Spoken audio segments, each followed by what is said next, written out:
must-have, and must-not-have, Keto food list. Feeling ready to start buying groceries? Slow down there, chief. Go through the pantry, fridge, freezer, and secret stashes under the bed, and get rid of foods with any significant carb content. In the first few days, you could end up craving them badly. Sorry, no fruit for now. Even carrots and onions are too high glycemic to work with keto, Wittrock says.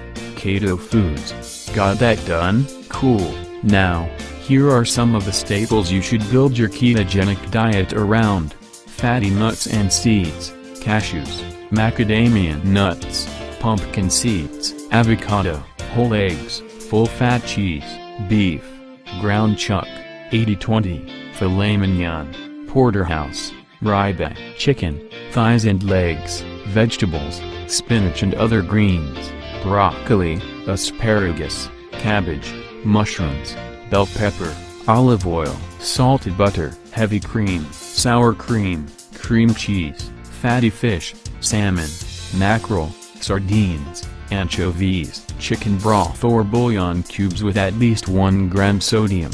That last item may surprise you, but for many people, it makes all the difference. Why? When carbs are cut, we rapidly deplete glycogen, the stored form of carbohydrate. For every gram of glycogen we lose 3 grams of water. Addition of the bouillon will help prevent dehydration and improve the way you feel on the diet. Water isn't enough on keto, you need enough sodium. 2. Chicken broth is absolutely critical on this diet as a way to ensure you are getting enough sodium.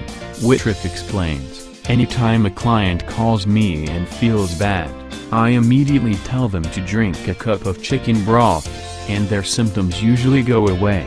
Having some super fatty treats to help you hit your ambitious macros is also a must. Luckily, many people have already gone where you're going.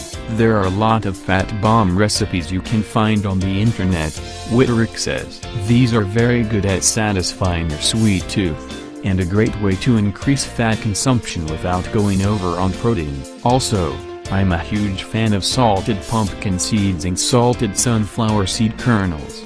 Want even more guidance? Terrence Sapper, Ms., lead registered dietitian for the Department of Human Sciences at The Ohio State University, has written out a sample meal plan to get you off and running.